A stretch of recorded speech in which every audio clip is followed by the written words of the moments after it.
દક્ષિણ ગુજરાતે ફરીથી ચેતવાનું છે। એક વખત તો દક્ષિણમાં મેઘાએ ધમધાર બેટિંગ કરી અને ત્યારબાદ ફરીથી સપ્ટેમ્બરમાં જે વરસાદ આવવાનો છે 6 તારીખ સુધી વરસાદનું જોર રહેશે, કારણ કે એક બે નહીં પરંતુ બીજી 3 સિસ્ટમ જે છે વરસાદી સિસ્ટમ એ ગુજરાત ઉપર આવી રહી છે અને ગુજરાતના દક્ષિણમાં અને ફરીથી વડોદરા વાસીઓ ચેતી જજો। એક બાજુ તો ભરપૂર રોષ છે એ નેતાઓ સામે દેખાઈ રહ્યો છે, પરંતુ આ જે સિસ્ટમ એક્ટિવ જે થઈ રહી છે એ આપ જોઈ શકાય છે કે આખી જે સિસ્ટમ છે પહેલી જ દક્ષિણ તરફ આવી રહી છે અને એમાં વડોદરા, સુરત અને વલસાડમાં પણ મેઘો છે ગમરોળી શકે છે। આજની તારીખ આ 2 વાગ્યાનો સમય છે ને અત્યારે ત્યારબાદ જો આપણે આગળ જોઈએ તો જેમ જેમ દિવસ પસાર થતો જાય છે એમ આ વડોદરાની જે દશા હતી એ આપ જોઈ શકો છો કે આ સુરત અને વડોદરાની વચ્ચે ફરીથી વડોદરા છે એ રેડ એલર્ટ ઉપર આવે છે અને વડોદરામાં ધોધમાર વરસાદ વરસી શકે છે। એટલે વડોદરાવાસીઓ ફરીથી તમે તૈયાર રહેજો, સાવચેત રહેજો અને સુરક્ષિત રહેજો। જેમ દિવસ આગળ પસાર થાય છે એમ બાદ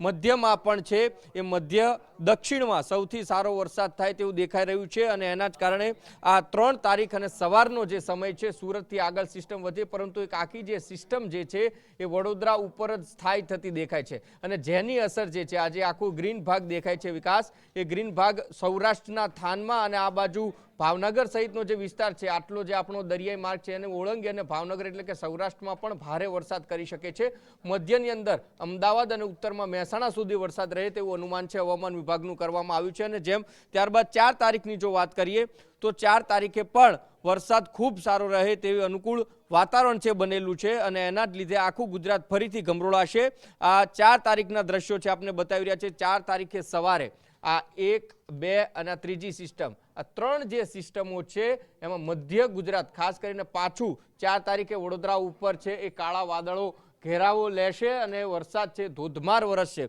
અમદાવાદની અંદર જોઈએ તો અમદાવાદમાં પણ એક આખી સિસ્ટમ છે સક્રિય થયેલી છે જે અમદાવાદમાં સ્થાયી થતી દેખાય છે અને ત્યારબાદ ત્રીજી જે સિસ્ટમ છે એ ઉત્તર ગુજરાતનો જે પટ્ટો છે એમાં મહેસાણા, પાલનપુર સુધીની આખી જેની સિસ્ટમ છે એનો ઘેરાવો દેખાઈ રહ્યો છે। એટલે 1, 2 અને આ 3 સિસ્ટમો એ 6 તારીખ સુધી ભરપૂર વરસાદ છે ફરીથી વરસાવશે। એટલે ફરીથી એક વખત આ જે સિસ્ટમ છે ગઈ સિસ્ટમ કરતાં થોડી હળવી છે, પરંતુ આનાથી ચેતવું એટલું જ જરૂરી છે કે જેટલું અગાઉની જે સિસ્ટમના લીધે વરસાદ પડ્યો હતો અને એ તો છે એ ડીપ ડિપ્રેશન આખું વાવાઝોડામાં પરવરિત થયું હતું, પરંતુ આ જે 3 સિસ્ટમો છે 3 સિસ્ટમો ગઈ સિસ્ટમ કરતાં પણ વધારે વરસાદ વેરે અને પૂર જેવી પરિસ્થિતિ થાય તેવું અનુમાન છે હવામાન વિભાગ થકી કરવામાં આવ્યું છે।